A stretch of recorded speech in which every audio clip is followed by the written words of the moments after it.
During தர் campaigning எவ்வளவு வல்கராக அது induce பண்ணுறது இல்லையா?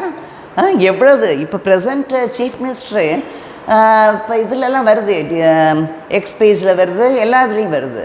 அண்ணலும் நோக்கினாள் அவளும் நோக்கினாள்னு. அது அந்த இது இவங்களுக்கு தான் ராமாயணம் தான் பிடிக்காது. அண்ணலும் நோக்கினாள் அவளும் நோக்கினாள் எதுக்கு சொல்கிறீங்க? உங்கள் அப்பாவோட இதை காவியத்தை எடுத்து பேச வேண்டியது தானே. அதில் இருக்கிற லைன்ஸையே நீங்கள் கோட் பண்ணியிருக்கலாமே மிஸ்டர் சிஎம். அண்ணலும் நோக்கினாள் அவளும் நோக்கினாளுங்கிறீங்க. இதெல்லாம் எப்படி ஒரு பாலிடிக்ஸில்? அப்போ மிஸ்ஸஸ் கனிமொழி யாரோடையா பேசுனா அந்த மாதிரியா? இதெல்லாம் எவ்வளோ வாசிங்க. ஒரு சீஃப் மினிஸ்டராக ஒரு லேடி இருந்திருக்காங்க நம்ம இதில்ங்கிறது எவ்வளோ அழகாக சொல்லணும். அதை விட்டுட்டு என்னென்னவோ சொல்லியிருக்காரு கேம்பெயினிங்கில். அதெல்லாம் இப்போ எல்லோரும் நிறைய வைரல் ஆயிட்டு. அது சொன்னேன், இந்த இதுக்கும் செக் வைக்கணும். இதுக்கெல்லாமும் நிறையா ஏன் நம்ம பிரைம் மினிஸ்டரே கூட டியூரிங் ஹிஸ் கேம்பெயின் தமிழியன் இதில் இருக்கக்கூடாது, ஒடிஷாவில் எப்படி அங்கே இருக்கலாம் இங்கே இருக்கலாங்கிற